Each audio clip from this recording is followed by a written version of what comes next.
Sapa is the biggest city of the mountains along the Chinese border. Vietnam lies on the east side of the Indochina Peninsula. Its shape is like a lengthened S, but local people see it as a reclining dragon. The country is bordered by China, Laos, and Cambodia from the land, and Siam Bay, the South China Sea, and Tonkini Bay from the sea. The land of various surfaces can be divided into 5 regions. The delta of the Red River, originating in China, which is a 3,000 square kilometer triangularly shaped plain. The North Highlands, with various sized mountains and highlands and the highest peak of Vietnam, Phan Xipant. The Middle Highlands, the lower ranges of which are covered by jungle. The fertile Mekong Delta, the area of which is 13 times as big as the delta of the Red River, and the narrow coastal plain.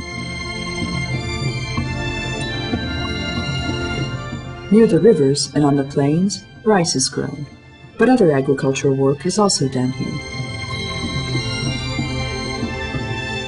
The most underpopulated area is the Central Mountain Range, covered by jungle.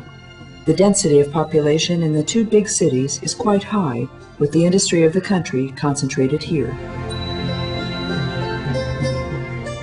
The mountain range on the northwest part of Vietnam is famous for the mountain tribes living here, among others Hmongs and Djaos, who are easily identified by their colorful tribal costumes and unique jewels.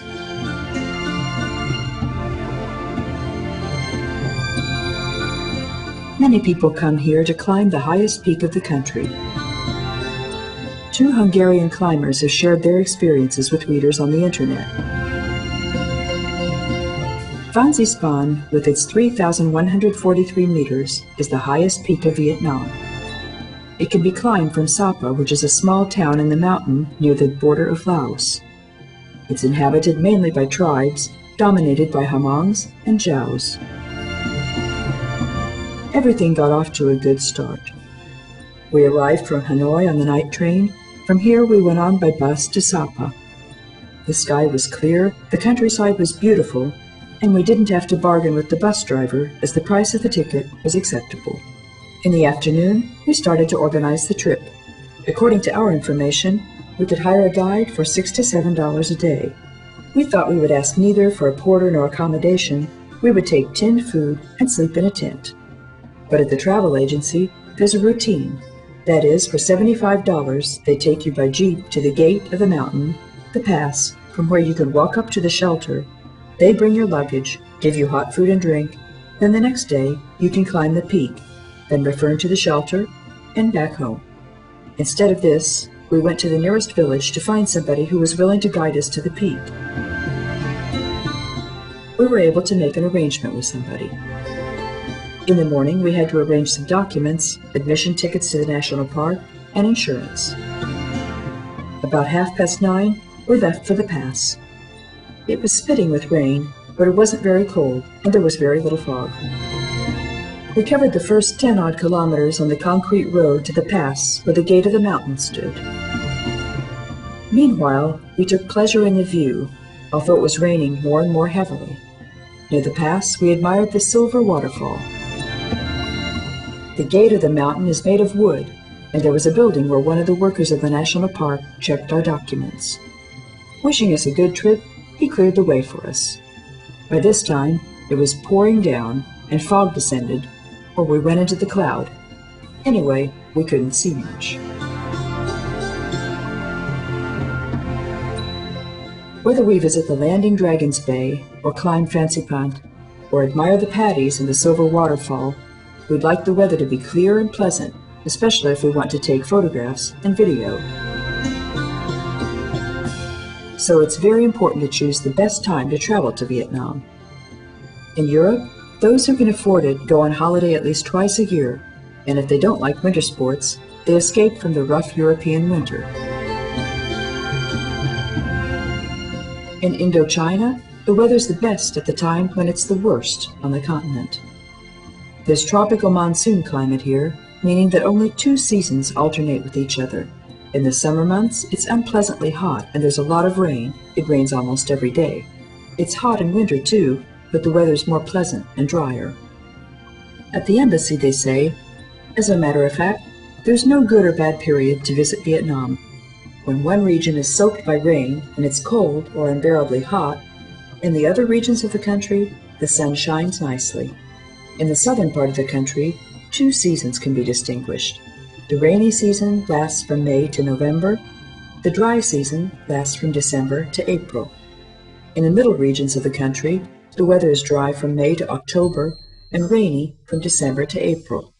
The weather in the mountains is somewhat cooler. At night, the temperature may fall below 0. In the north, cool and wet winters alternate with hot summers. Vietnamese cities are characterized by the narrow, high buildings painted in various pastel colors. The simple facades with balustrades are called Neo-Greek by architects, and we can truly recognize a look of streets in Athens. However, they weren't created to be similar, but because of economic necessity. The price of property here is relatively high, which is why these houses have a small ground space and are expanded upwards.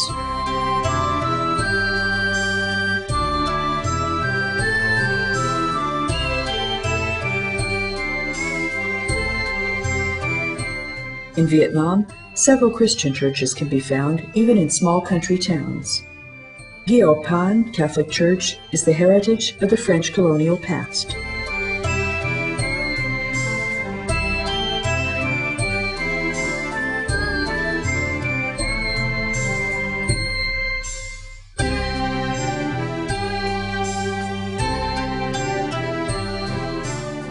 The city Sapa, just like Chiang Mai in Thailand, is known for its night markets.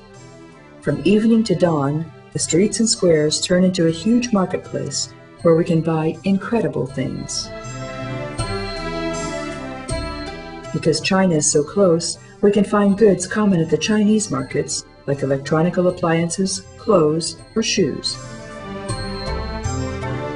Those who want to climb mountains or hike can buy a sleeping bag, hiking boots, Wellingtons, tent, Macintosh, tourist stick, but second-hand military equipment can also be bought. We should concentrate on the carvings, embroidery, goldsmiths' work, and pottery of the local mountain tribes instead of the goods available all over the world. Their consumer goods and ornaments don't get out of either the country or the province, so they can be bought here only. Chinese tinned food, spices, soup powder, fresh vegetables, fruit, and sweets are sold here.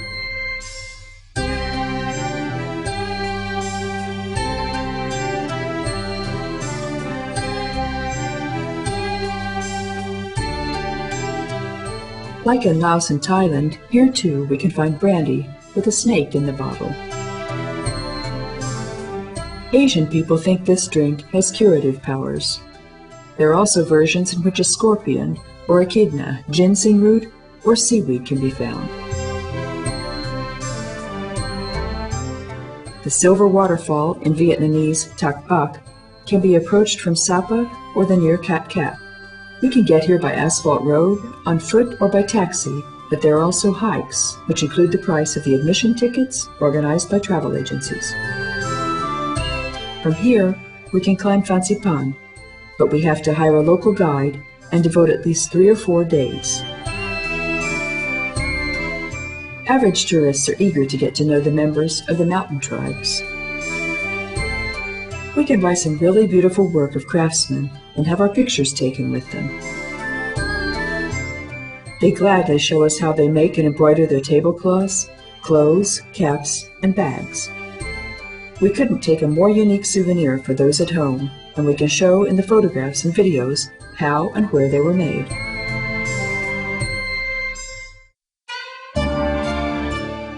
Quang Lan, the gate of the nature reservation, is a visitor center.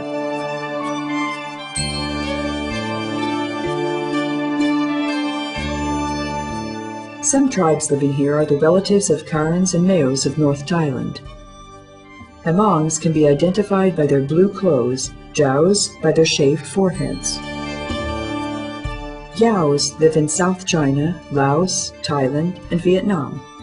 There are about 50 to 60,000 of them. They're the traders of the mountains, and their habits show Chinese influence. Most tribes are of Tibetan origin, whose ancestors left the country for religious or political reasons and settled down in the neighboring countries, where they mixed with the people living there, mainly with the children of other mountain tribes. Some ethnical groups are a mystery, even for anthropologists. They used to live mainly from agriculture, and they often grow opium. As a result of their so-called clearing-burning agriculture, they migrated from their habitation every 8 to 10 years. Today, there are more craftsmen and traders among them than farmers, and more people can live from curious tourists. Water buffaloes are muscular and shiny black. Farmers wear the same cone-shaped raffia hats as their ancestors. Paddies are terraced and incredibly green. Bamboo huts are shaded by palm trees, and it's impossible to describe the colors of the sunset. The exoticism of the East wafts through everything, so it's impossible to take a bad photo.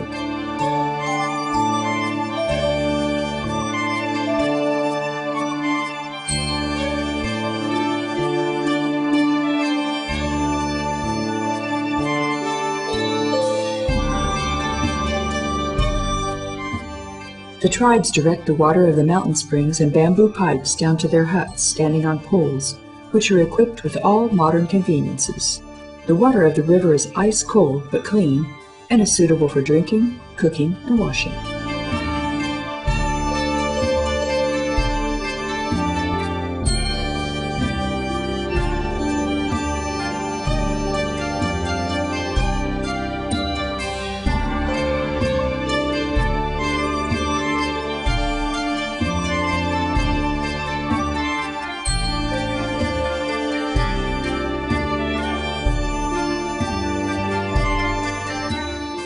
The fish in the fast-flowing rivers are the prey of the male members of the tribes. The mountains provide the local people not only with fruit and mushrooms, but also firewood.